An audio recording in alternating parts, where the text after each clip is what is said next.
Mr. Shapiro, you talked about white privilege, and just this week, I had a conversation with Rachel Lazar, who's done some work, a Jewish American woman who's done some work on this area, as well as having extensive conversations with Dr. Greg Parks of Wake Forest University, who's also talked quite a bit about critical race theory.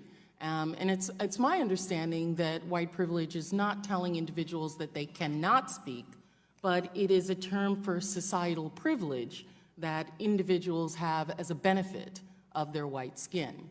And I don't think that, and I think universities would be remiss to then say that because you're white, you're not allowed to say anything that's critical of white people. I didn't know that white privilege actually went into that sphere. My understanding is it's just, and the issue is. Today we're breaking down an intense discussion involving Ben Shapiro as he responds to accusations of racism and unpacks the concept of white privilege. If you're curious about this topic or want to understand the arguments, stick around. In campuses all the time is if you want to cite instances of racism that we can all find and fight together, that's something that I'm more than willing to stand next to you and fight, because that's obviously stuff that we should fight together. But when you just say that there is a white privilege out there in the ether and that by dint of birth your skin color generates for you an advantage, what you're really saying to people is that your view is less valuable because you have not experienced what I've experienced. And that is an identity argument, that's a character argument, that's not a rational political argument that can actually be taken on in any way. It's more of a... First, Shapiro explains his issue with the term white privilege. He criticizes how it can be used to silence opposing viewpoints. He believes this moves debates away from rational discourse into identity-based arguments, discussions based solely on race risk becoming more about personal attacks than solutions. What do you think? Let me know in the comments below. Shapiro finds some common ground. Whatever group was responsible for this. Not only more than happy, I mean, you're talking about the alt-right. Again, I was the #1 target of anti-Semitic harassment from the alt-right last year.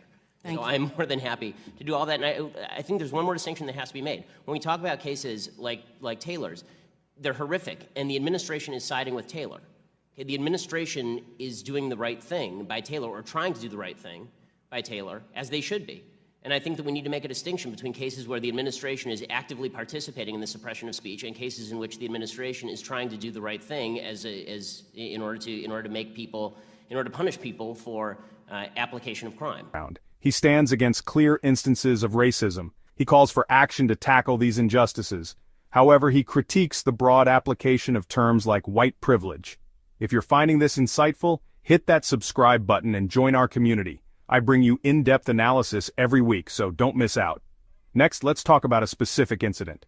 A congresswoman asked Shapiro about a hate speech case involving a noose targeting African-American students. He strongly condemned the act, calling it hate speech and standing with victims.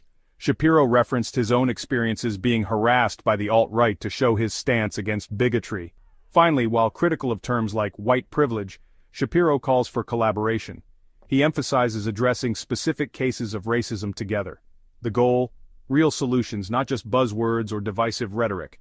So there you have it. Whether you agree or disagree, it's clear this discussion sparks strong opinions and deep conversations.